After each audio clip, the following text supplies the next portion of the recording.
It is one of the best places in the AUSL to watch softball. Here at Portland, Oregon, as the Carolina Blaze take on the Portland Cascade. What ought to be another fun matchup tonight. Jeff Arnold with you, alongside two-time USA Collegiate Softball Player of the Year, Danielle Laurie. Well, Danielle, you're a former pitcher. You must have loved last night. I loved it. I'm here for it. It's the first game that I got to call in AUSL this season. It's been incredible, but the pitchers' duels, especially a couple of rookies, I mean, that to me puts a stamp on it. Yeah, last night, two pitchers who go the distance. We also saw something unusual. The park home run by Anna Gold. I mean, Anna Gold, too, in my opinion, has not been performing the way she wants to. And a bit of momentum that works on her side. Takes a funky hop off the pole, but to me, it's the wheel. She absolutely turns it on, and the Blaze. That if you're one of these teams, you have got to turn it on. Especially top three teams make it into that playoff where they're heading into College Station to go and crown a champion. You want to be able to be in that top three, and you'll have two play three, and number one gets that bye. And in my opinion, the way the Talons are, I mean, they kind of seem like a lock in the one spot. And then in the two spot, you've obviously got Chicago, so that's big. And then right after that, it's between Portland and Carolina.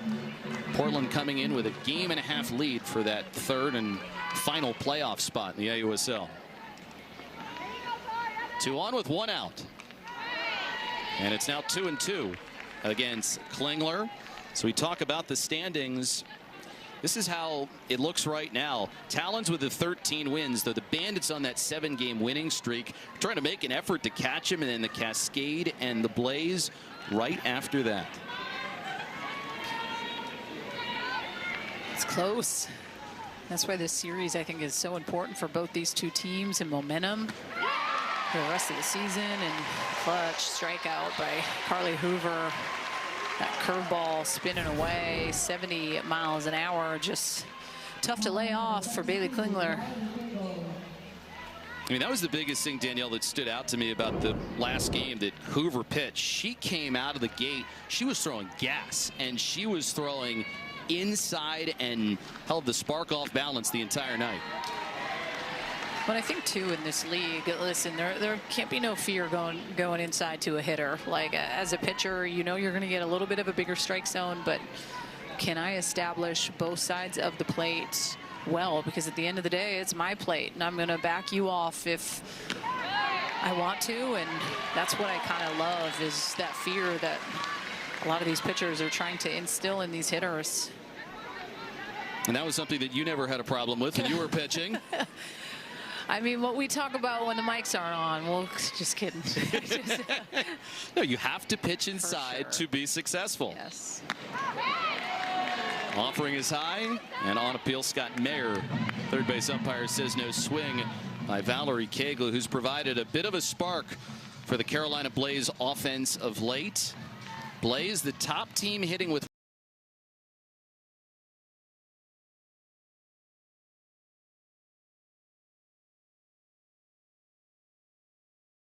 runners in scoring position. They've got an early chance here in the top of the first inning.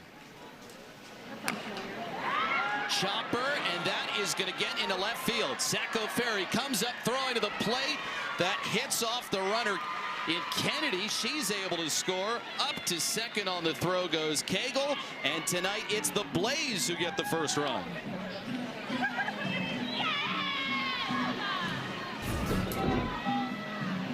Oh, this is a good job. This is a deja vu from the first hit in Aubrey Leach, right over Megan Grant's glove. Finding ways with 2 outs to score runs. That's huge. It actually hits Dakota Kennedy, but both runners advance to scoring position as well. It's a good job by Cagle. She really has been swinging it well. She's put together some good at-bats, not necessarily making anything too crazy happen yesterday, but good barrel on it and hitting it hard, and that's why you're seeing her in the lineup. She was hitting over 300 in her previous 5 games.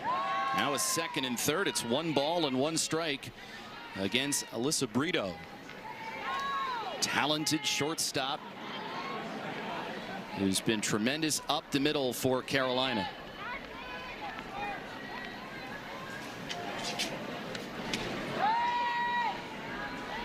Two balls and a strike.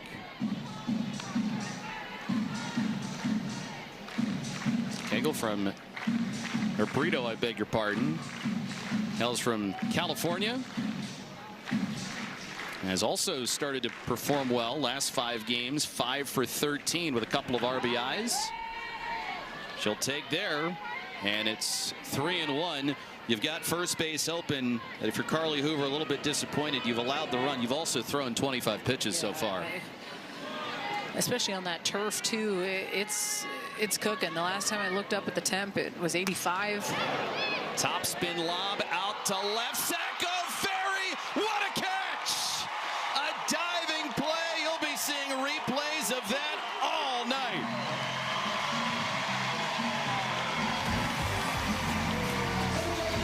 What you were going to get with Alicia Ocasio. Does such a good job of being able to mix speeds and has been a long-time pro and continuing to evolve her game. And she's a player that, we were talking about this beforehand, because she is a two-way player, the advantage that she has when she goes into the circle and how you can read bats so well when you're one of those types of players. Yeah, I mean, being able to be that two-way player, like you mentioned, it kind of gives you a little bit of a competitive advantage when you are in the circle, and being able to kind of understand the strike zone when you're out in the outfield, like just seeing different tendencies from hitters, and then when it's your turn and your name's called, how you can approach it, what the plan of attack is. And the last start that Ocasio made gave up season-high 6 runs over the span of 2 innings, but her first outing of the year actually came on opening day against the Cascade. No room here for Atwood. It remains 2-2 against Corbiotis. 4 innings of 1-run baseball for Ocasio back on June the 9th. So basically 1 month ago, and how much softball we've played since then.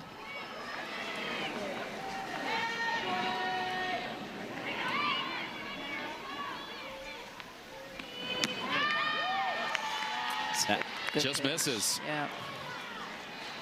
Good pitch at that count. To me, it's just the competitive pitch. Had her thinking. Corbiotis. Electric in that leadoff spot. Yeah, and there she shows it, going up the middle with a base hit. So she's been money hitting out of that leadoff spot. Seen her kind of start the Portland offense the last few days. And here's a look at the rest of that offense.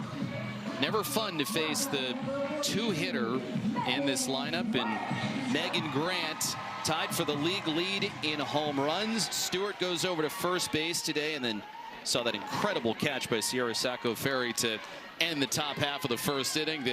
That saved the Cascade a couple of runs. Yeah, that was clutch, but I know that these fans are craving a Megan Grant bomb. Yesterday, we saw her go up against the flamethrower and Carlin Pickens, who got her a couple times yesterday, but just carrying that over from UCLA and the records she was able to set. This gets away from Atwood, and Otis is going to move up to second base. See how this one is scored. Ocasio, when she pitches, she's got a lot of movement. A lot, and a whole bunch of different speeds, and that is the main thing that needs to give you confidence if you are out there in the circle. The more you do that. Little squibber out to second base. Laird makes the play, but it's a productive out. Now the tying run for Portland is on the doorstep.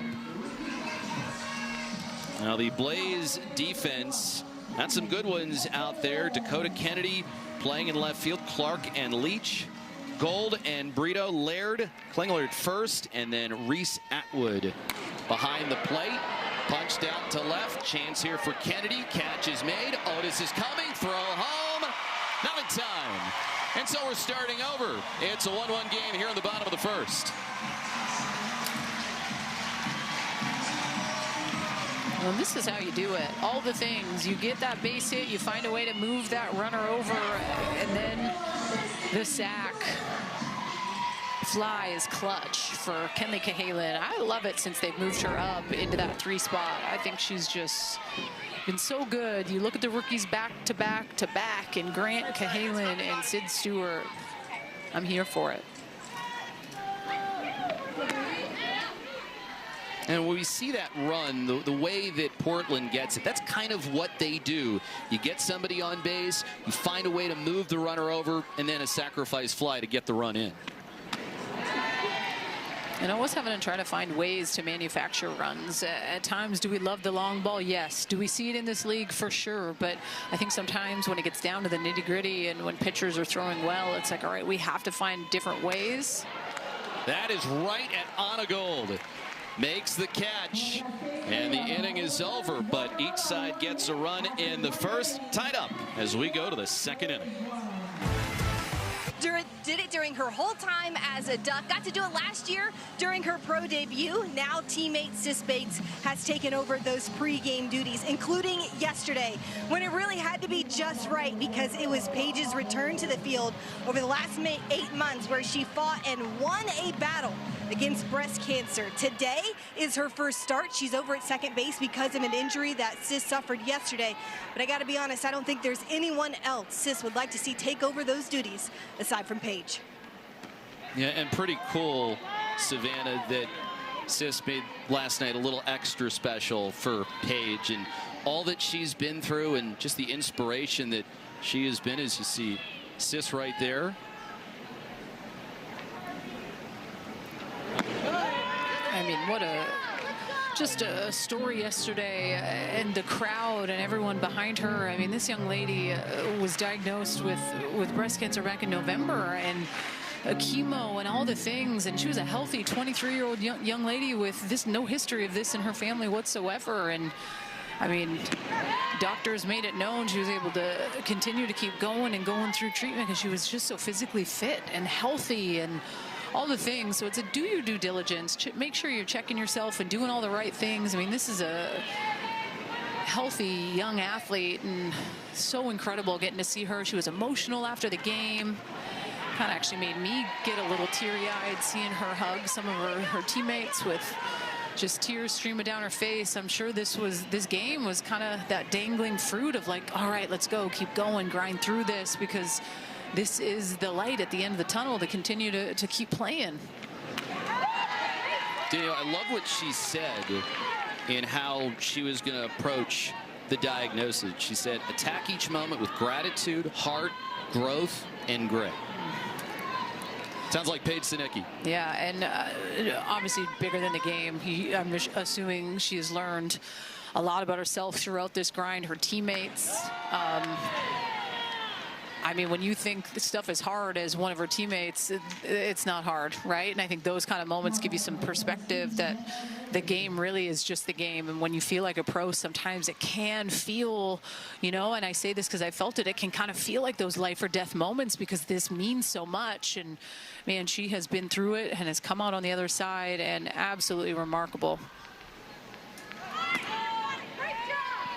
Ball one into Jenna Laird, and yeah, I've seen it twice now. Paige Sinicki doing it yesterday, and then a couple of years ago when I was broadcasting Baltimore Orioles games, Trey Mancini returned from colon cancer after his diagnosis, and I got chills both times. Yeah.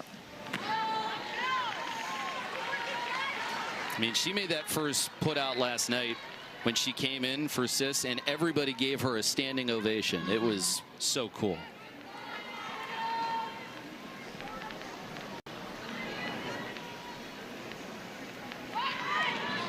Laird runs up to bunt, and this is foul.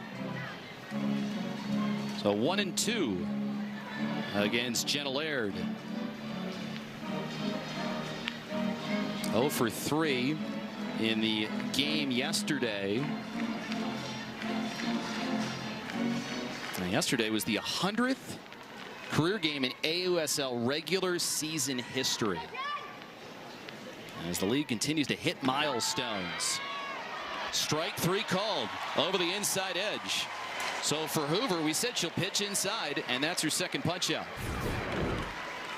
Well, and this is clutch too, especially when that leadoff gets on. I absolutely love the bounce back, but I love painting corners even more on the inner half. Yet again, like you mentioned, just establishing the in at high 60s, touching 70. And when Carly Hoover throws it at 70, it feels and has that look of being harder than a 70-mile-an-hour fastball. It is just something that we'll call like a heavy ball, like the pop of the mitt. It's just different when you see it in person. It's just a little bit different. I mean, it's one of my favorite sounds in baseball or softball, hearing the pop of the catcher's mitt. And last night for Carlin Pickens, you're obviously going to hear it from her, and from Hoover, it's going to be the same story. Well, and you'll hear at times college coaches, when we're on these calls throughout a college season, they'll say, man, I remember Walton talking about Kenley Cahalan, and he said when we had recruited her originally, she went to Bama, transferred to Florida. He said the one thing he remembers about her when he recruited her was hearing her bat on a travel ball field when she made contact with the ball. And that was kind of that difference maker. So coaches are always watching, they're listening. It's back-to-back strikeouts, backward strikeouts to boot for Carly Hoover. You love to see it, and I love me that high strike. Marking both sides of the plate, well framed there by Davidson, and now it's back to the top of the card, and Aubrey Leach, who opened the game up with a single. Sets it down here, charging in Grant, gets the out at first base, so no problem. Softball, and we are really happy to be joined by Kenzie Brown for our chair chat. Kenzie, how are things going? What was it like last night for you? Oh my gosh, it was so fun. It's so fun being back here in Portland, surrounded by our home crowd. I mean, just absolutely electric. Well, and that's what I was going to ask. I mean, 13 games, you guys were on the road, and now, you know, you're playing at home. But kind of what was that grind of 13 games like for you guys, traveling all around? Oh my gosh, yeah. I mean, it's no secret traveling is hard on the body. So, you know, kind of not letting that get the best of us. That was a little bit challenging at times, but it's so nice being back in one place a little bit more settled.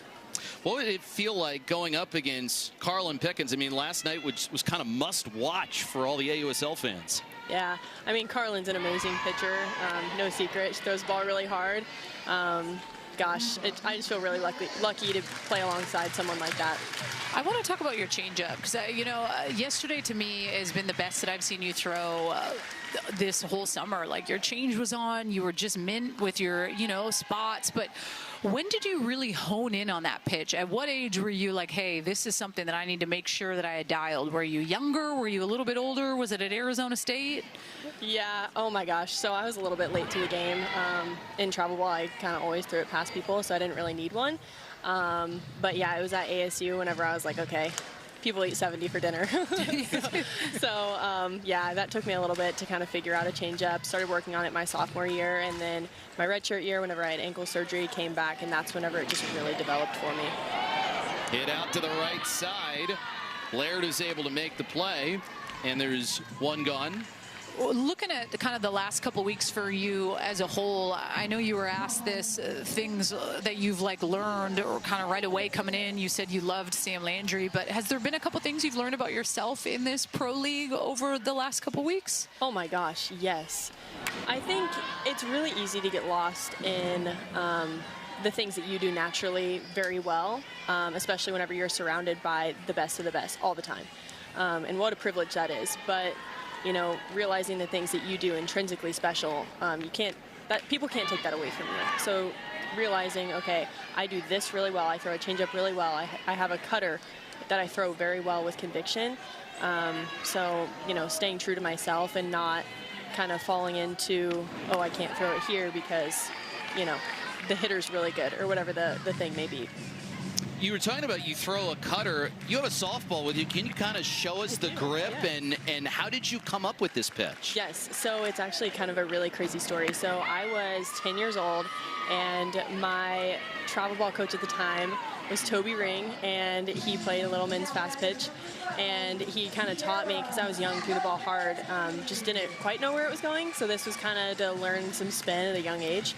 But I hold it on the two seam and then spike my finger, so my pointer finger, I spike. I have a callus right here. I don't know if you can tell. It's from so far away. But my last point of push is off of that index finger, and it kind of acts as a low rise, but it'll cut in towards lefties or in towards righties or away from righties. It's just my conviction pitch.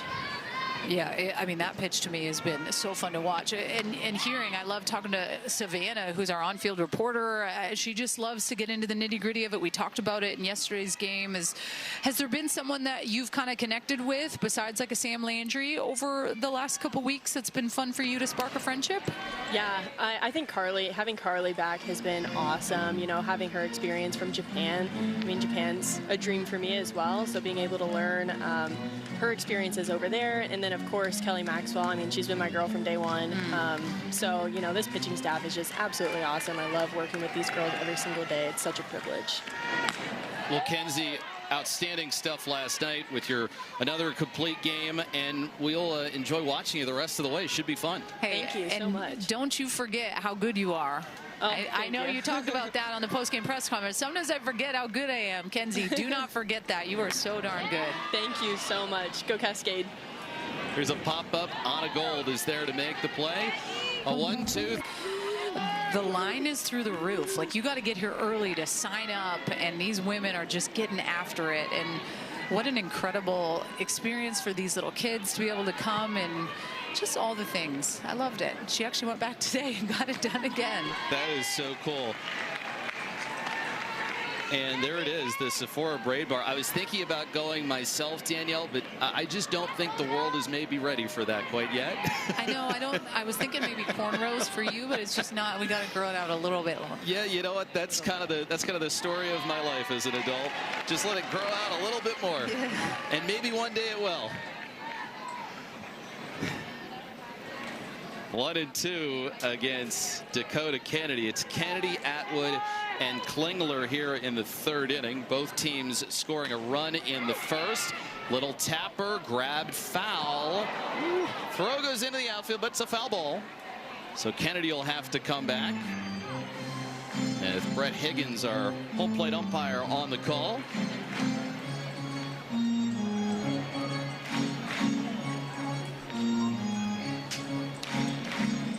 Yeah, the Sephora braid bar, one of the really cool things that they have here in the AUSL, and just so many great partnerships that are being built across the league. Kennedy hits it to the right side. Sinicki is there and gets the out. One away, and Atwood is coming up. Sunday at 4 Eastern, CBS Sports Network serves up some action in the sand. Don't miss AVP Beach Volleyball live from Los Angeles.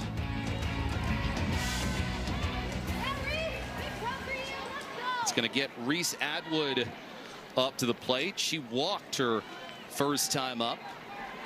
Harley Hoover, a nice second inning of work in the circle, and then she was helped out mightily in that first inning on an incredible catch in left field by Sierra Sacco-Ferry, because if that catch is not made, that diving play, then it is probably a 3-1 ball game right now. For sure. I mean, that catch was incredible, and just the momentum sometimes that those things give you. Listen, this is why I didn't play outfield. Infield hurts you, outfield kills you, and you're waiting around, and then it's time for you to step up and make this big play. And they just got Sierra Sacco back, Ferry, excuse me, a couple of days ago, and man, it just goes to show how much they've missed her, not only for what she does when she steps in the batter's box, but just offensively and defensively how fearless she really is.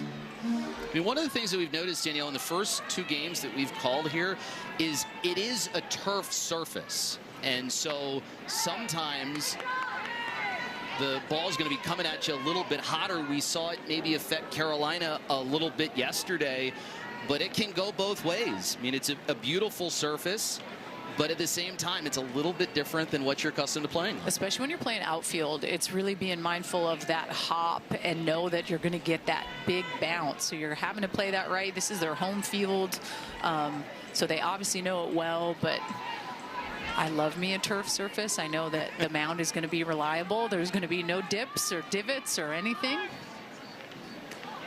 1-2 is low, and on appeal, no swing. 2-2. Yeah, there is something to be said for that, but I'm sure if you're an outfielder, you realize, okay, it's going to be a little bit faster. Probably need to play a little bit farther back. And then if you're an infielder, maybe it's the same kind of thing as you try and anticipate the bounces.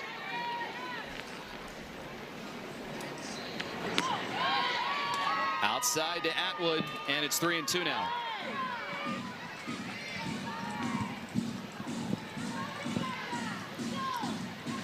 Three and two here. Cascade trying to win the season series against Carolina. These two teams met in their first series of the year. And so far, each team has claimed 2 games apiece, and it's going to be a dogfight the rest of the way as these two teams are jockeying for that final playoff spot, as it looks right now with the Cascade a game and a half ahead of the Blaze. The top 3 teams make the playoffs. The 2 and 3 seeds will play a 1-game playoff, and then for the championship, it'll be the winner of that against the #1 seed in a best of 3. Atwood rung up. She thought it was ball 4, but there you see Hoover get the call. 2 outs. Well, and you know Carly Hoover is loving it, just painting that outside corner. And listen, this is the one thing that you can at least say, coming from the college game into the pros, the strike zone is a little bit wider. You're going to get some more, and it's being able to learn that as a rookie to make that adjustment. We heard in our mic'd up situation yesterday with Kenley Cahalan make comment about just kind of the strike zone, and you have to figure it out. Because listen, I can sit up here as a pitcher all day in the booth and say these hitters are damn good. You guys, and the pop of the bat and the barrel, y'all can hit a ball off the plate, okay?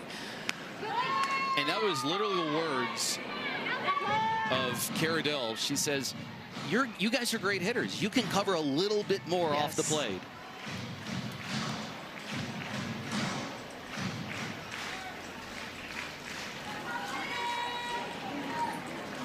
Here's the 2-0 pitch to Klingler, and it's over the inside corner for a strike.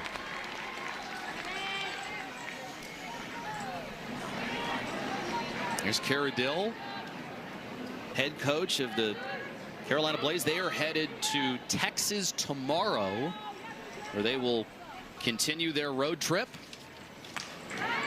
Punch down the line, and that's going to land foul. If the Blaze win this game, that's going to get them back over the 500 mark, move them to 9-8, and back within a half game of Portland.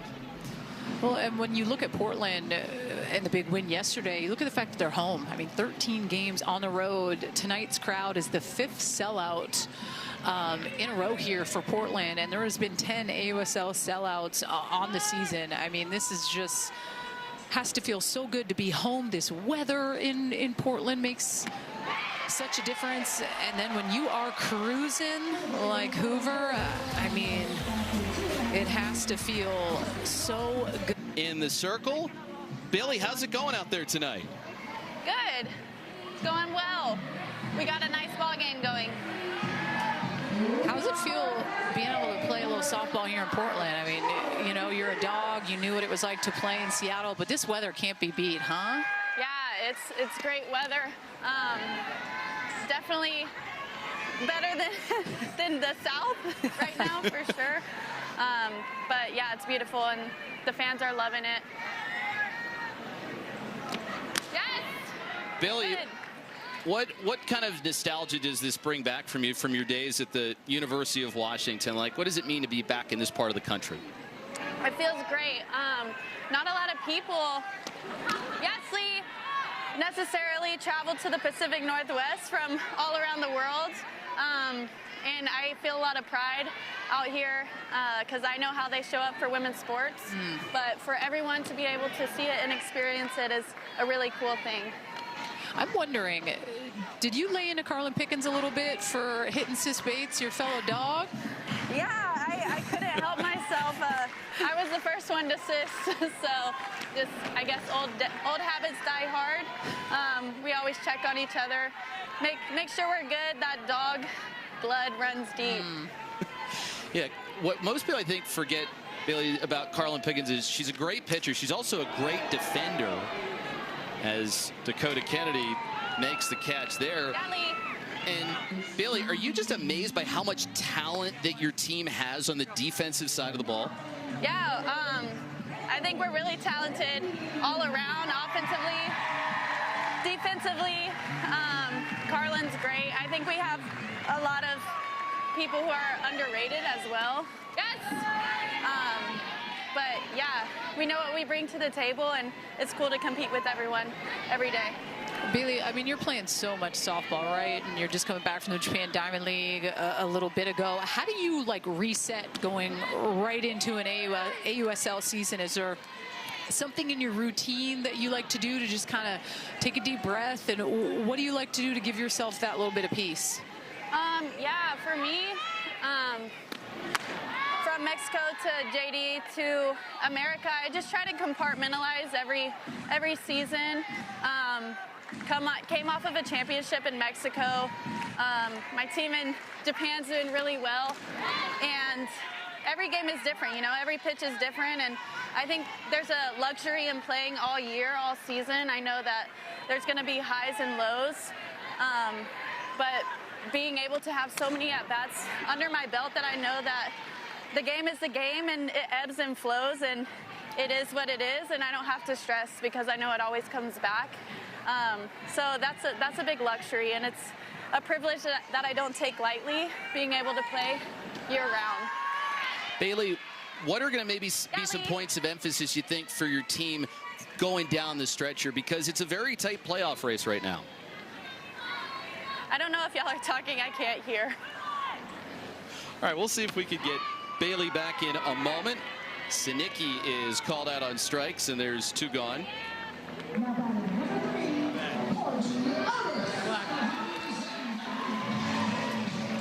Looking at how close, you know, this run is to try to be a part of that top 3, is there a point of emphasis? I know you guys dropped yesterday's, but just kind of what's the grind, the locker room talk to continue, you know, put it in the rear view and keep going? Yeah, I think there's a lot that comes with being a pro. You know, we know we're all super talented. It's about kind of holding each other accountable too. It's not a secret that we didn't play our best softball yesterday all around, and I think everyone's professional enough to acknowledge it and move on. Like, we've all played long enough to know that things are going to happen, mistakes are going to happen. The better team is the one that adjusts quicker and bounces back faster. So that's what we're trying to do, just stay next pitch mentality and be where our feet are.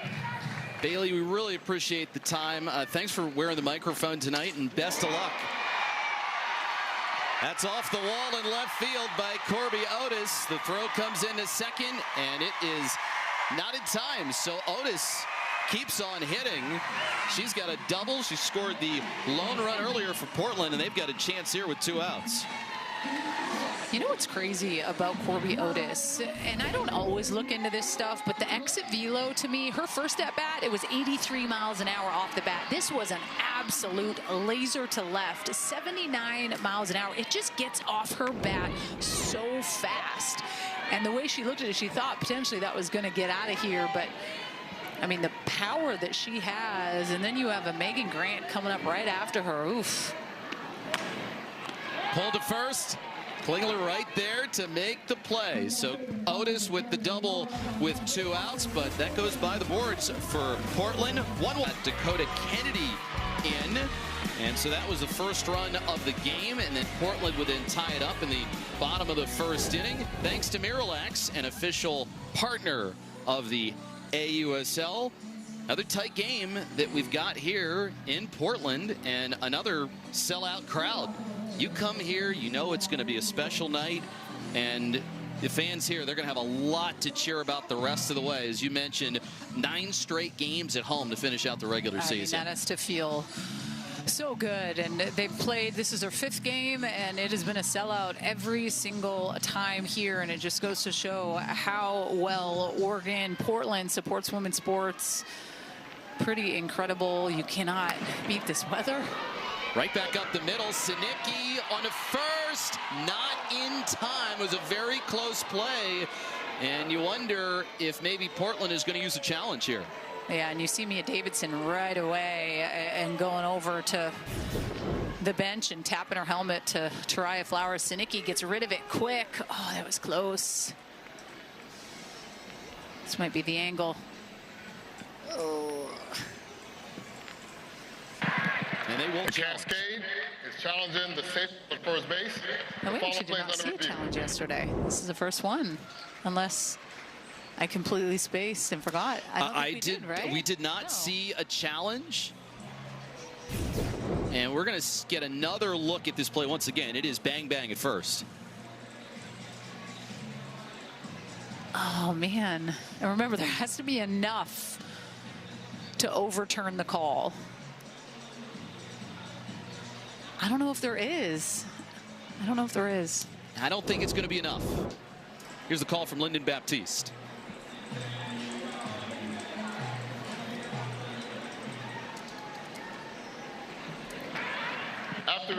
After review, the call reveal stands. The runner is safe. That's the Cascade's first challenge. They have one remaining.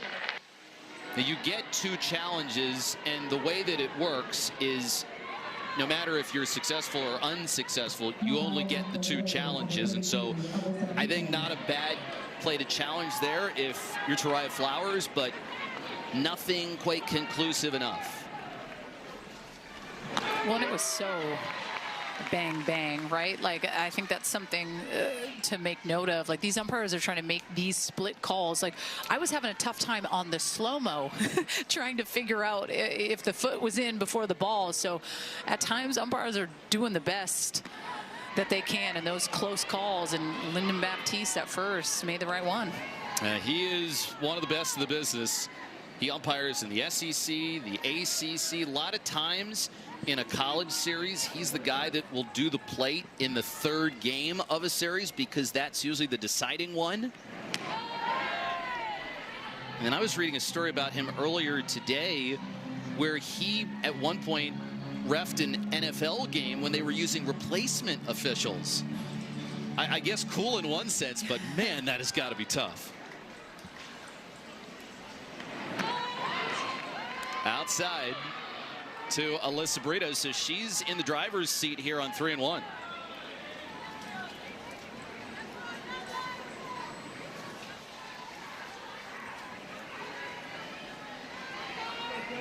Three and 1 against Brito. He said is heated up in her last 5 games. And that is a called strike. A little bit of a delayed call, but we have seen that pitch called a strike in this game before. Yeah, exactly right. Just painting corners, and Brito thought it was ball 4, and on the flip side, Carly Hoover knows I've been getting that pitch.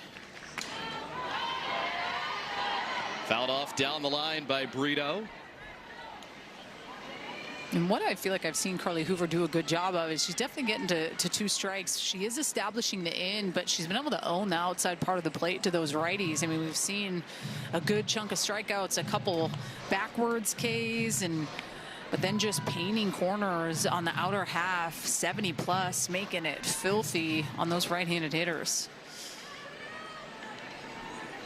Another full count pitch coming to Brito. The runner over at first, and she'll foul it off to the right side. 67 pitches now thrown by Carly Hoover, but a lot of the hard work came in the first inning when she was close to 30 pitches. Easier second, and then also a bit of an easier third where she picked up a couple of strikeouts. She's got 5 of those on the game today. So let's try it again on 3-2. And this time a swing and a miss. Brito goes down on strikes for the first out of the 4th. Well, these righties just struggling with this pitch that almost kind of like cuts away, has some extra wiggle, and you love to see it. You love the performance the rookie had last night in Kenzie Brown, 9 strikeouts, that complete game, and then you love seeing Carly Hoover and the way that she's been able to throw. And I remember being at the draft and looking at this, you know, I'm sitting there with Amanda Scarborough and Chucky Kemp, and we're just seeing it all come to light. And like, man, Jamie Loprice, the GM, she is putting together quite a squad, and it started with pitching. Like, it really, like, she was able to have the Carly Hoover, the Kelly Maxwell, the Sam Landry, the rookie Kenzie Brown, the Peyton Gottschall. Like, if you have pitching, you can put yourself in a position to be successful. But to me, the biggest difference in this league this year has been the pitchers being able to go the distance and go a full, complete 7 innings. And that goes to show that we're getting back. I feel like in the college game, it's a little bit more of an offensive mindset, but you're seeing the pitchers dominate. Now there she gets on a gold, and that's another fast strikeout picked up by Carly Hoover.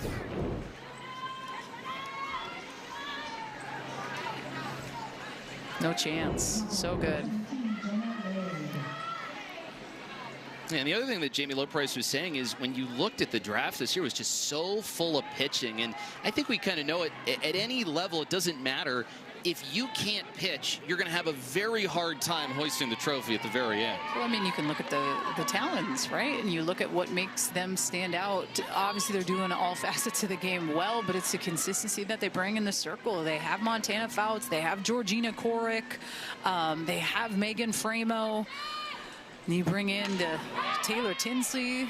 They were GM, Luis Fernandez, able to get her in the draft.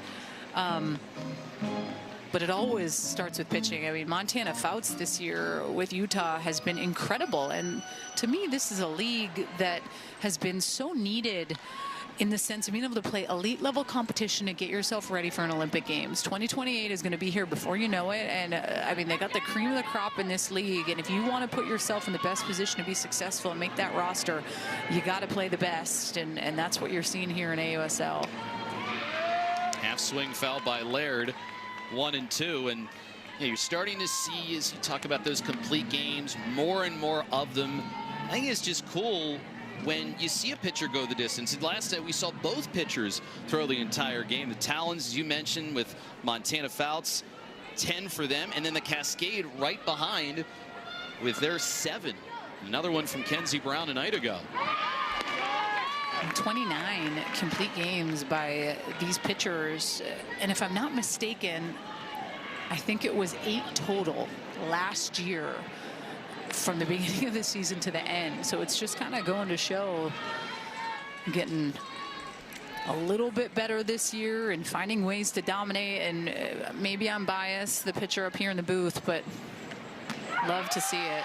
I'm pro that she's been. Listen, watching her grind over the last couple of years really has been incredible. She's gotten together with Skylar Wallace. They both live down in Florida, and they work out with this guy that I only know him from Instagram. I've never met him in person, but Summer Method is his name, and she loves to showcase and just show the hard work of what it's like to be a pro. And I don't know, I've admired it. I show my girls, because at the end of the day, that's the stuff that matters. How hard you're willing to work in the off season puts you in a position to be successful when the lights are on here.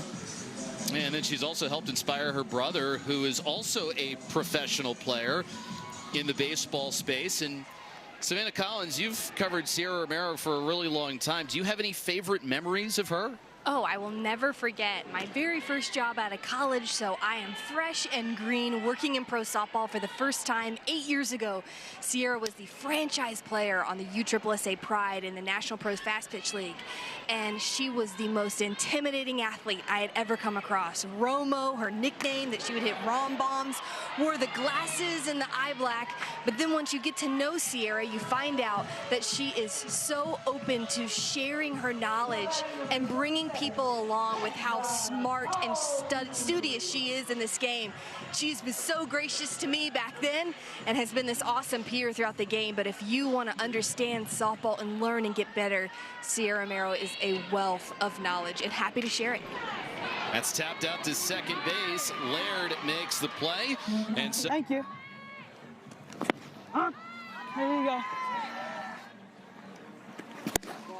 Hey, that's a good pitch. I like that pitch. Yeah! There you go. We have 2. yeah, that's Mia Davidson right there.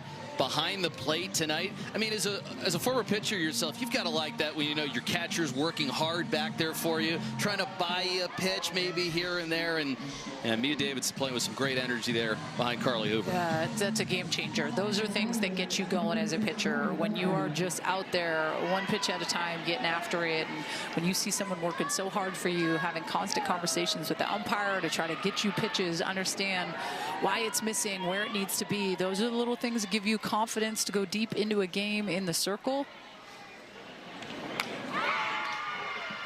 And it's a role that has so many pieces to it. You know, you're part cheerleader, you're part psychiatrist sometimes, trying to diagnose all the different personalities that you're working with. And then on top of that, you got to go out there and hit and try and produce some offensively, which, of course, you know, Mia Davidson can do.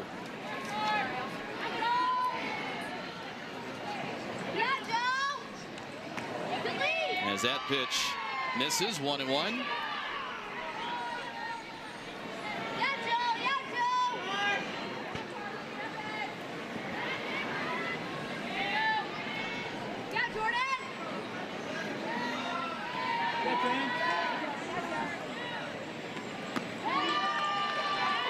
Pitch is outside.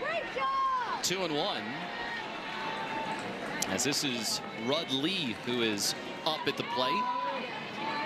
She started off her season with the Texas Volts. She will be up here, and then you got Leach and Kennedy scheduled to hit right after. And so she's in a good spot. 3-1 the count. Working it too. Being able to battle, get to a 3-1 count here, knowing that Carly Hoover's probably going to bring something in and around the plate. But I like this change, bringing her in to have an at-bat. And misses outside there. 5-pitch free pass. Go-ahead run is on base for Carolina. And on top of that, they've got the top part of the lineup coming up. When you just saw the dugout, all hands were up for the Blaze, going crazy, knowing that walk was clutch. Let's send it down to Savannah. Well, we got to hear Mia talking to Carly about the strike zone. You know what else I've heard talking to her about it is actually Corby Otis. After that first inning where Carly gave up the run and then Corby was the run that scored to tie things up, she came into the dugout to Mia and Carly and said, hey, here's what I'm seeing and what I'm getting as a hitter. So it's so interesting to hear that that communication is coming from hitters too to try and help Hoover out. Gets the out at second base as it comes right back to the circle. So nice job by Hoover to field her position. Anytime you get that extra little bit of knowledge, that little extra edge, that's what you're looking for, especially when it's a 1-1 game. Always passing around information. The things that are going to help you out there in the circle is huge. And this is a Portland Cascade team that, if I've heard anything, I've heard that they are close-knit, they vibe well together, the team chemistry is on point. And those are all little things that can make the big difference going down the home stretch. And we heard it yesterday. Tariah Flowers was talking about it. The chemistry was built really starting back in spring training down in Florida, and it didn't take much time as runners going to second, and now the throw gets away. What a great play by Aubrey Leach. She makes it all the way to third. Well, trying a little razzle-dazzle, and now she's right on the doorstep. Such a pro, Aubrey Leach, just creates such havoc. And you just look at where Carly Hoover is. She's not in the circle. And since she's outside that circle, it's fair game. And you see that, and she takes the extra base. And now is that go-ahead run on first, or excuse me, on third. It just goes to show just the vet that Aubrey Leach is. One of the things that is definitely highlighted is the threat that she is on the base pass, and that's a pure example. Yeah, very smart, very cerebral player. He's been getting on base a lot this year. And you know what? It might be the play that decides a game like this. 1-1. We had a low-scoring game yesterday. 4-2. It was all about pitching then, and it has been all about pitching today. You see it. 15 out of 17 games Leach has reached. Right back up the middle. Sinicki looks the runner back, throws to first, gets the out, coming home, safe. Mia Davidson saying challenge again. Remember, Cascade, they've got one left, but right now it is a Carolina lead.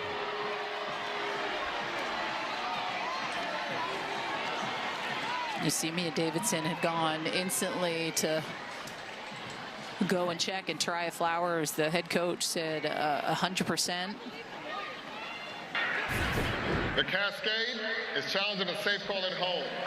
You look The play's under further review. You look at the defense. Sinicki is in, gets that out. The quick throw home.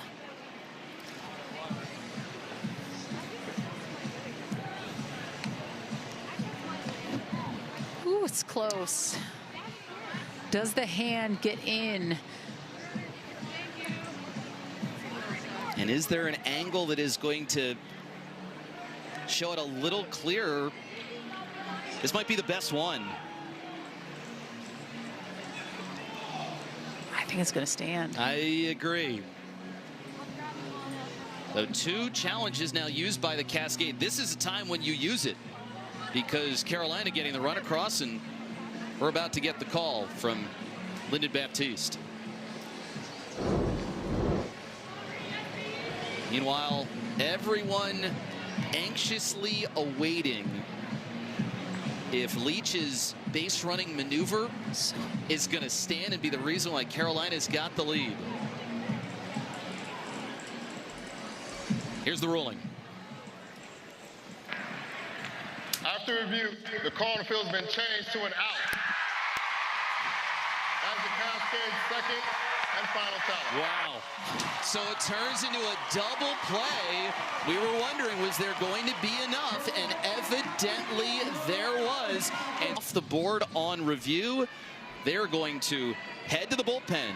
And it's Ricketts who is going to come on, the lefty, and get a swing and a miss from Mia Davidson.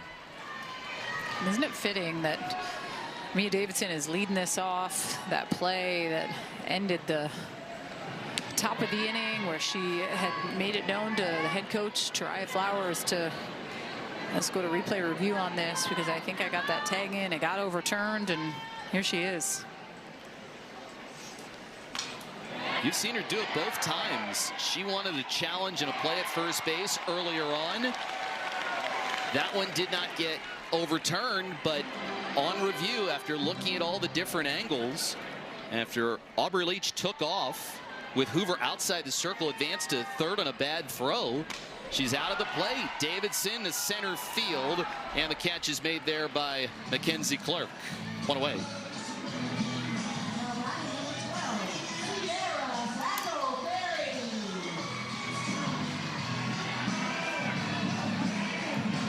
Kaylani Ricketts is kind of in that solid number 2, I would say, on this Blaze team. You look at Pickens, and she's kind of been that ace. Has got some big starts. And that is down the line by Sacco Ferry. She's going to take a big turn, but she will hold on at first base.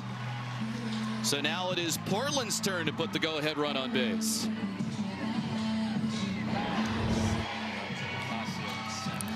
What a nice job, just taking it right down that third baseline, just past Anna Gold, who's cat-like reflexes at third, just not able to get that. And action on the base pass here. Strike one is thrown into Vidalis, who flied out to left field her first time up. Ricketts delivers a strike, and it's no balls and 2 strikes. Another veteran, somebody who's done it a really long time, who's done it really well. She's come in a lot this year in relief as it goes back to the circle. Ricketts gets the force out at second base as Sacco Ferry is taken off the base paths, and now she's got 2 down. I mean, PFPs, these pitchers are putting on a clinic. From yesterday's performances that we saw in the circle to the carryover today and how they're being able to field their position, it's been cool to watch. It may not be everybody's favorite drill to do, but it is one that it could very well decide a game. Sinicki floats it out, shallow right, and what a great play made there by Laird. When you're stepping in the batter's box, it's going to continue to get you better and better and fight for them to try to get back that gold medal. I mean, Japan has owned them the last couple Olympics. They 08 and 2020, 2021, back-to-back gold, and you know the U.S. is fighting hard. I mean, you think about it, iron sharpens iron, so it might be the kind of competition here in the AUSL that's going to be the reason why they get that gold medal back. That'll be Atwood to start things off here in the 6th. Hoover is still in there and misses for ball 1. She was really good last time against Oklahoma City in the circle on Sunday, and she has come on out. She's been great. Season high 8 strikeouts in the game, and at one point she struck out 5 hitters in the span of 6 batters. And I feel like the first couple innings we saw her throw a lot of pitches. Like, I want to say she was right around the 60 mark, 55, 60 in the 3rd. So it just goes to show how efficient that she has been able to be in the 4th and the 5th, and now heading into the 6th. Has really kind of settled in nicely, has been money with hitting good spots. The confidence is there, the connection with her teammates. Atwood pops it up behind first. Sinicki's going to take charge, and she makes the catch. Weekdays on CBS Sports Network, the CBS Sports HQ Spotlight crew keeps you up to date on all of the top stories with in-depth analysis. Jeff Arnold alongside Daniel Laurie and Savannah Collins with you on another beautiful night for softball here in Oregon. Carolina and Portland playing the final game in their season head-to-head. Right now, the Cascade are just a little bit in front in the AUSL standings, but Carolina's got time. They're challenging them, and it's been a game where both runs have come all the way back in the 1st. Klingler takes outside, so she jumps ahead of the count, 2-0. We've just seen just absolute dogs in the circle the last couple days here in Portland. Portland Cascade finally home after 13 games on the road. The 5th home game. The 5th sellout for this crowd. And Taraya Flowers was saying it yesterday. It feels nice that you can finally just unpack and realize you're not going anywhere for a little while. Yeah. And settle into a different routine. That's one thing when you're going here and there and everywhere, and now the Cascade don't have to worry about that. Ball 4. Bailey Klingler, she is on base. So many times in this game you have seen potential for more runs scored, and then both pitchers have shut the door. And that's really what it comes down to, right? You're going to see some hitters find ways after their first ups to make an adjustment the second time that they see you, and it's pitchers' jobs to find ways to kind of deal with that, grind with that. We've seen Valerie Cagle with back-to-back base hits she's had in this game. Right back to the circle. Hoover knocks it down, gets the out at first base. So Cagle retired. Klingler at second base, and now the Blaze, the best team in the AUSL, hitting with runners in scoring position. Going to see what they can do.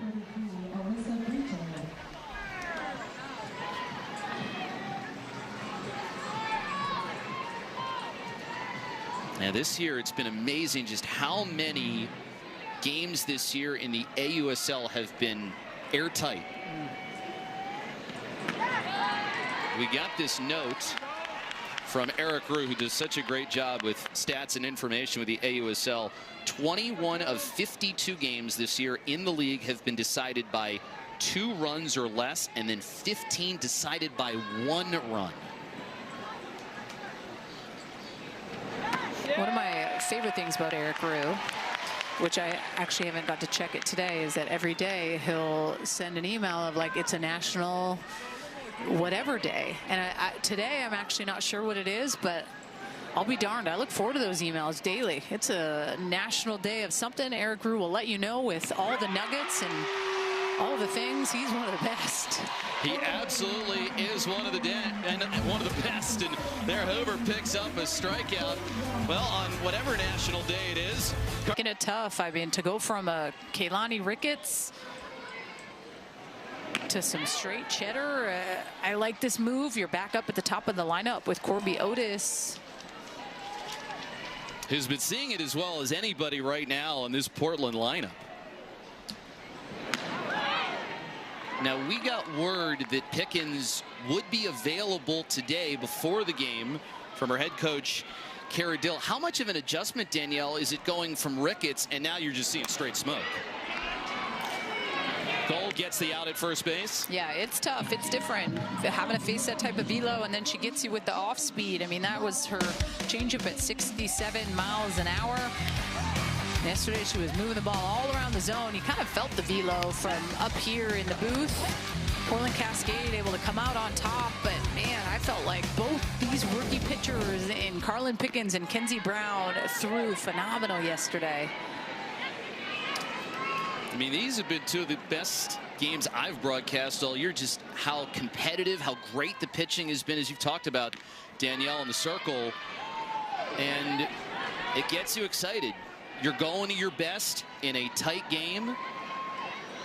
And Pickens going to try and keep this right where it is. And now it's Megan Grant, who she's facing. Well, and that's why, I mean, these matchups excite me. Like, we were driving to this series, and my littlest daughter's like, Carlin Pickens isn't going to throw to Megan Grant, right? She is the furthest home run ever recorded in AUSL off of her. And I was like, oh no, she's going right at her, honey. When you throw 75, you don't fear throwing to anybody.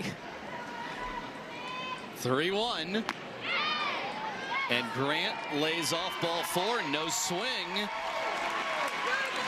So she is on base, and you know, you talk about that long home run that Megan Grant hit, 313-foot bomb, and here is a breakdown of it as this one traveled a very long way. Fortunately, no windows were broken. No, but do you know what I learned from this? I'm not going to go in. Right, like you saw that pitch on the inner half to a Megan Grant, and since then, in yesterday's game, rolling over to today, you haven't seen Carlin Pickens go inside. And it's when I throw that hard and I have the command of my off speed. I mean, we saw Megan Grant strike out twice yesterday on off speed pitches, right? She's trying to decipher the difference between Pickens hard to soft, and she's able to trust her stuff and live away, but she's able to work the walk here in the bottom of the 6th, and that's big. And if you're the Portland Cascade, you want to try to find a way to take advantage. I mean, when it comes to pitching into Megan Grant, it's the old saying, if you're going to go for the king, you better not miss. You better not miss. 1-2 against Cahalan, with Grant over at first base in another tight game in the AUSL. Fouled straight back, but Cahalan was right on that. 76 from Pickens. It's like equivalent to like 108, 109 miles per hour. If you think about it from the baseball reference, like that is absolute cheddar. 2-2. And then you also have to factor, and you went into this yesterday, just how far down the circle Pickens gets because of her height. 7-foot stride with, 0.35 reaction time to make a decision. Right back to Pickens. Throws to second for the out. She was waiting for Brito to get there, and so not able to turn 2, and they're now 2 outs.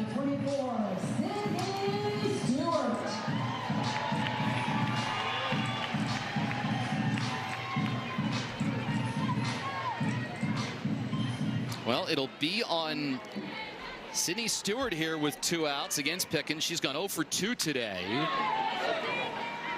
That's a strike. The other thing we heard about Carlin Pickens is, she yesterday threw a complete game, 118 pitches, but she's one of those arms that the more she pitches, the better she is.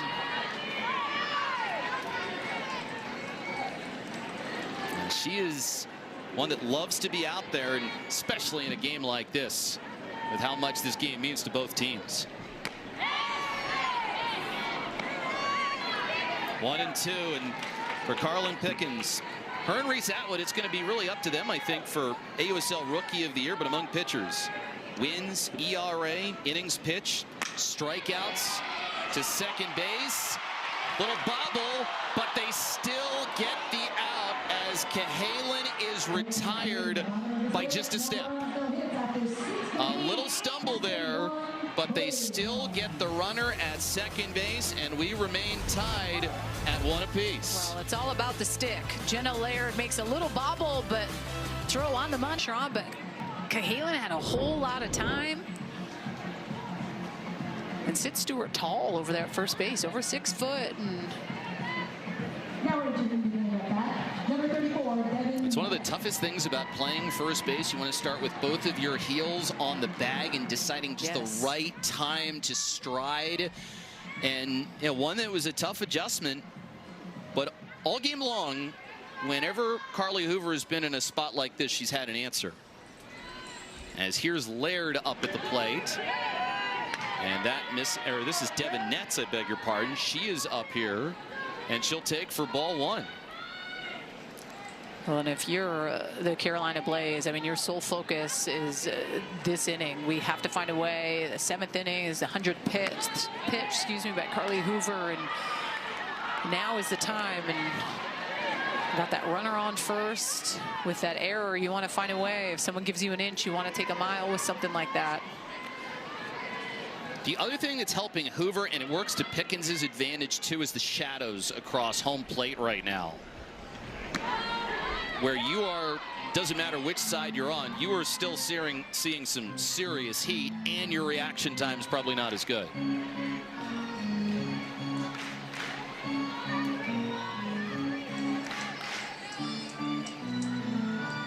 Three 3-0 against Nets. Let's see if she swings away, if she gets something she likes. That's a good pitch over the corner, 3-1. Well, and we've seen action down in the bullpen for the Portland Cascade. It's how Kelly Maxwell, Sam Landry's throwing, Peyton Gottschall, everyone's up. I kind of feel like this is Carly Hoover's game, and you can sense the frustration a little bit, getting squeezed on some pitches that she was maybe getting previously and not getting in that at bat. But you see Landry and Peyton Gottschall getting warm. Yeah, 103 pitches right now, 2 on base, nobody out. Do you think maybe this is the last hitter that she faces just because you're about to turn that card over again? I mean, potentially, if she gets a strikeout, I'm not opposed to keeping her in it. But I mean, obviously, I feel like this inning's a little different if you get the first out, right? Like that little error, and then kind of the next thing happens with that walk. So it's just being able to go out, settle her down just a little bit.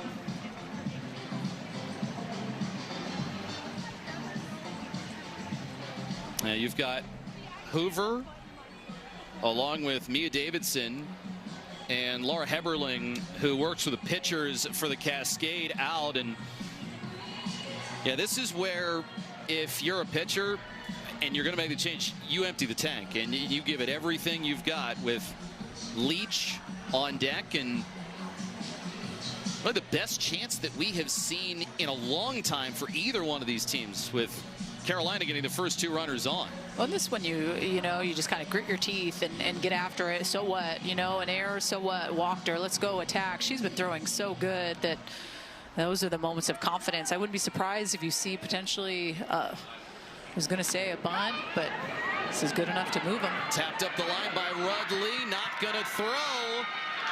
It works as a swinging bunt, and now the bases are loaded, and there's still nobody out. I mean, she couldn't do that again if she tried. And you could see where Megan Grant was playing. She was respecting that there's power there, no doubt about it, but also knowing that she might be able to drop that bunt. You see Portland Cascade, a little bit of a pickle. So it's gone air walk, and now infield single as Leach will take a strike 0-1. I mean, I'm sure you've been in this spot, as good of a career as you have. What does this feel like? Bases loaded, nobody out this juncture of the game. Man, it maybe feels a little different if you don't have Aubrey Leach, the vet, in this situation, right? Like, that to me is what makes this a little bit more challenging, is just how good she is, the ABs she's able to produce, the experience that she has is so good in that leadoff spot. To me, she's a top candidate to be able to make a Team USA with just her bat to ball skill, her knowledge, the softball IQ. Gets a piece of it. Fouled off 1-2. Bases loaded here. They've got an error, as we said, a walk, a single, and now the top of the card. It doesn't get any better than this if you're the Blaze. The 1-2, and Hoover misses outside, 2-2. Showed you earlier, Leach, she's been on base in 15 out of the 17 games that she has played. Leads the Blaze with 13 runs scored, and those are the numbers for Carolina with the bases loaded, and they're good. Outside, she did not go, according to third base umpire Scott Mayer.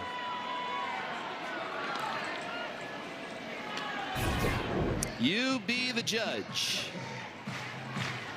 I'd say she held it. I agree. Well, nowhere to go for Aubrey Leach. Here's the payoff pitch.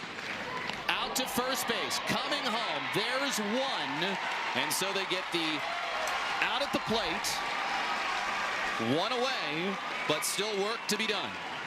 And that's a good hold at first base to, or at home, excuse me, to not try to make that throw over to first. I think it was going to be close. The speed of Aubrey Leach up the line.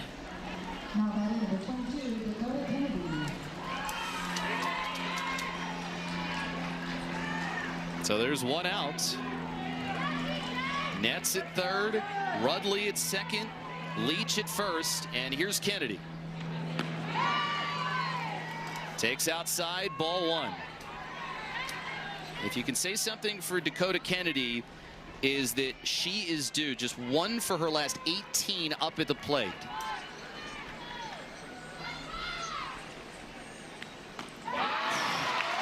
It's a 1-1. Good pitch. You've gone into Hoover's career, the time she spent in Japan, just how battle-tested she is. And the crowd also giving her some support. Another sellout tonight here in Portland. 2-1.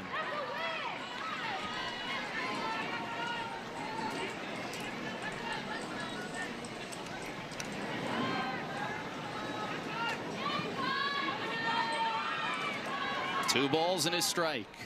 Hoover rocks and delivers. Good pitch. That's what I'm talking about. You love how she's worked both sides of the plate tonight. I do, and I think that pitch now opens up something hard on the outside part of the plate.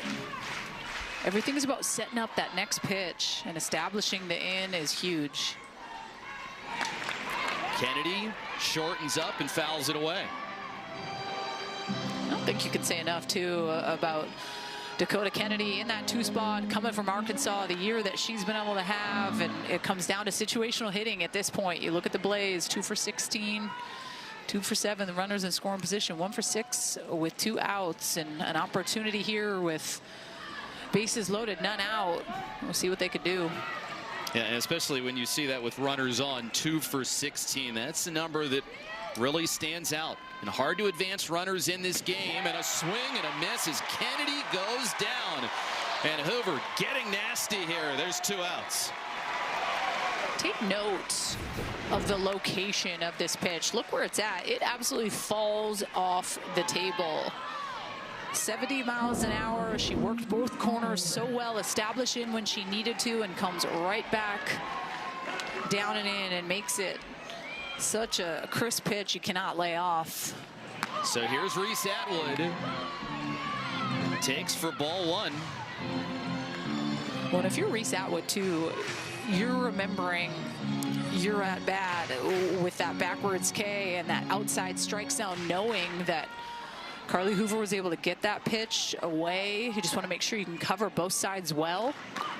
Because if I'm Hoover, I'm going to go back. There's 2 outs. Like, I'm going to work that outside corner. I'm going to force you to have to swing at it, but she quickly falls behind 2-0. I mean, Hoover there was saying that's a strike, and she has gotten that call at times in this game. Now facing Atwood, who accounts for about 25% of Carolina's RBIs this year, and it's now 2-1. I mean, there's no chance on that pitch, right? Like, that is 69 miles an hour. That is a couple balls off the plate. I love the intention behind the hack, though. Knowing 2-0, you're most likely going to get something you could do some damage with.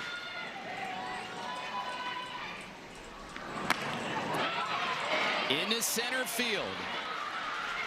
Catch made, crisis averted as Falby squeezes and Hoover. As the lineup card flips again, it's still a 1-1 game, and that was some serious pitching by Carly Hoover. I mean, bases loaded, none out. None out. So good.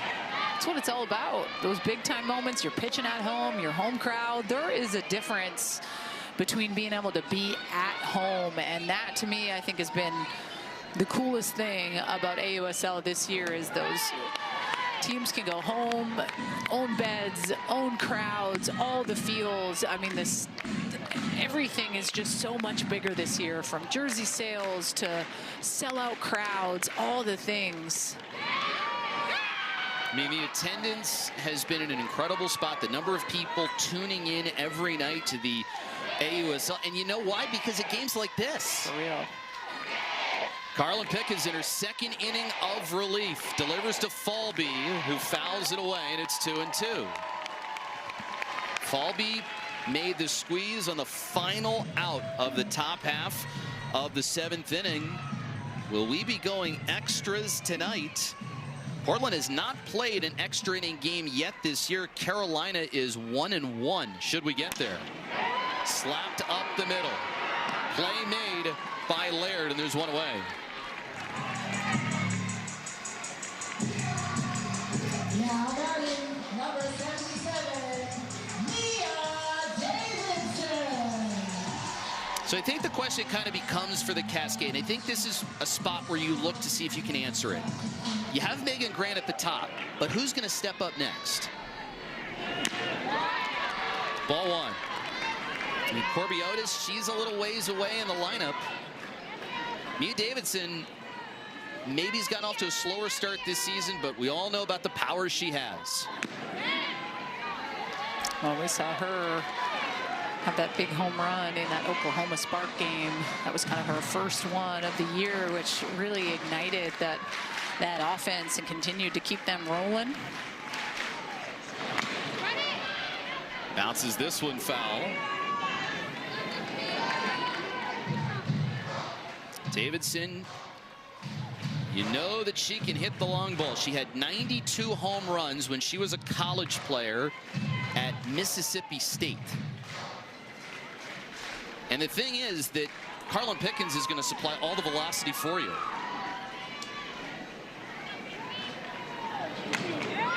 Check swing foul, but thing is, you've got to be able to be ready to hit because it is on you so quickly. That last pitch, 76 miles an hour, up and in.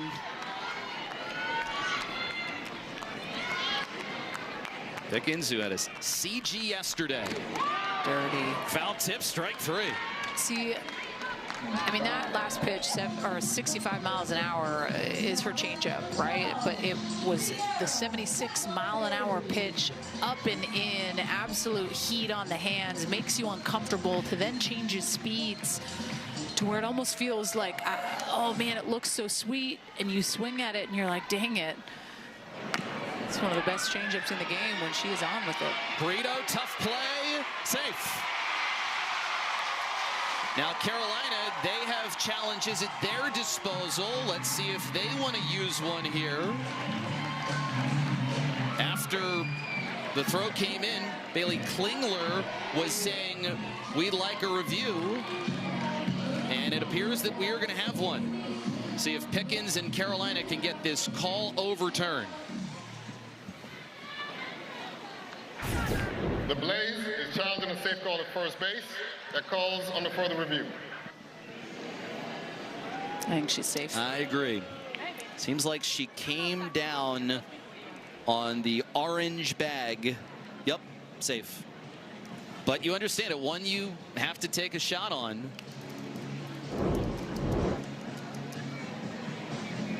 So again, we will go to the videotape. Or we'll just look at the video. You don't actually pop in a videotape anymore. Those were the good days, Jeff. Yes, they were. About. After review, the call on the field is confirmed. The runner is safe. That's the Blaze's first challenge. They have one remaining.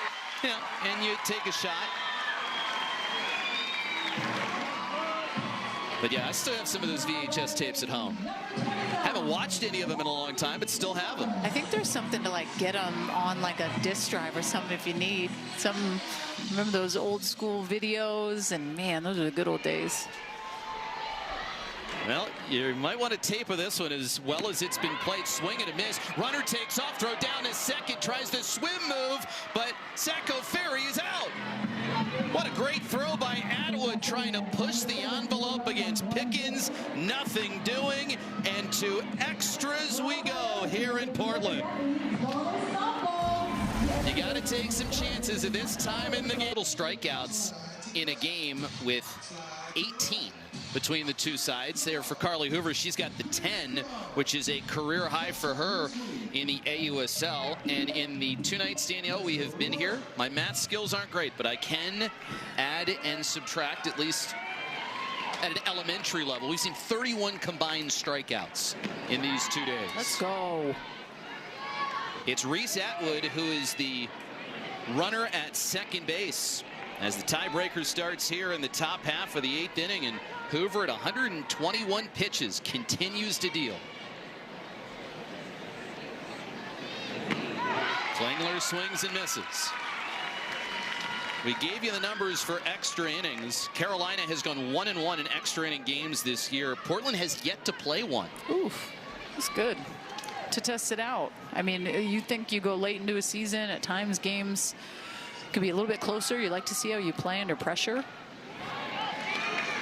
And I think it's a good thing for Portland that they find themselves in a spot like this, because the way that they play, they don't want high-scoring games. They want low-scoring games, and got a lot of season left, and they very well might find themselves here again. Well, they want to score a lot of runs to make it high-scoring games, but these last 2 days have been pretty incredible, seeing these pitchers work. A couple rookies squaring off yesterday. The vet and Carly Hoover. And to me, I called her a dark horse going into this year. She was the #1 draft in AUSL last year. She was lights out and ended up getting hurt, not pitching a whole lot last year at all, which was tough. And then you're seeing what she's able to do today and realize how important she is. Chopped up the middle. This is going to get into center. Atwood's coming home. Here's a throw to the plate. On the money. Out. Follow me. What a throw from center field. A cannon. And she threw it like a dart to the plate.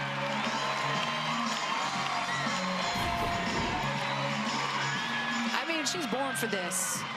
It's a good piece of hitting right back up the middle, and you see where she fields it. She's almost right by second base. Just an absolute laser. Mia Davidson in the right position. Tag on the money, all the things. This is clutch. That is straight out of an instructional video, honestly, with the way that she did that, having her momentum, carrying her home. And all you have to do if you're Davidson, just catch the ball, put the tag down. Almost too easy. Ball one into Valerie Cagle. Both runs in this game coming all the way back in the first inning. 9 combined hits, 5 for Carolina, and then 4 for Portland. 1-1. And then Carly Hoover, 8 seasons in the Japan Diamond League. She's a strikeout pitcher. And the big spot for her came in the 7th with bases loaded and nobody out, and she escaped. 2-1. Hoover, 4 years at LSU after she had her freshman year at Stanford. Retired after an incredible collegiate career where she had a 173 ERA, and it's now 2-2. Two-time All-American. Comes from great athletic family. Her mom was a head volleyball coach at Clemson and a setter on the USA national team. And she gets another strikeout. She adds to her career high total with 11.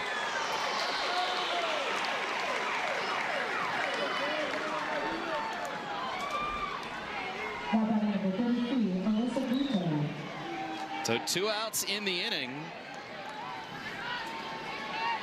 When Portland comes up in the bottom half of the 8th inning, it'll be 8-9-1, and then Megan Grant right after that. Strike 1. On just some of these swings and misses, it goes to show like the velo is getting on him. Still pumping 69, 70, 130 pitches in. An absolute workhorse. I mean, you consider the size, the strength, the experience, pitching in all kinds of games like this, knowing how to sustain your velocity, even at 131 pitches deep.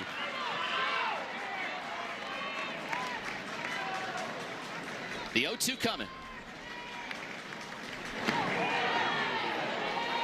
1 ball, 2 strikes against Brito, who's looking for her first hit of the night. Twice she has been a strikeout victim against Hoover.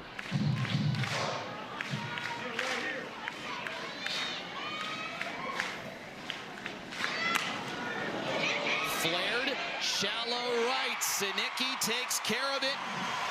And after the great throw home, Grant is right after that. That is something important to keep in mind. And a reminder, in case you're wondering, there are no extra challenges in extra innings should there be a very close play and should the Cascade walk it off. Well, if you can say this for Tori Vidalis, it's that she is due. She's due. She is due. Vidalis won for her last 24 at the plate. They've slid her down in the order a little bit, trying to take some of the pressure off. And it's Sacco Ferry who's going to be running at second base. Start things off here in the bottom of the 8th as Carlin Pickens gets ready to deal. Maybe she pitched a complete game yesterday, but based on how Pickens has thrown so far, you'd never know it. And she starts Vidalis with ball 1.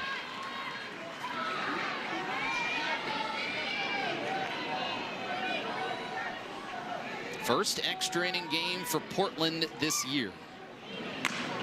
Chopper to third. Gold looks the runner back. Airmails the throw. It goes into foul territory. Here comes the wave around for Sacco Ferry, and it's a walk-off for Portland. Portland keeps it rolling. They win it tonight at home in front of this huge crowd.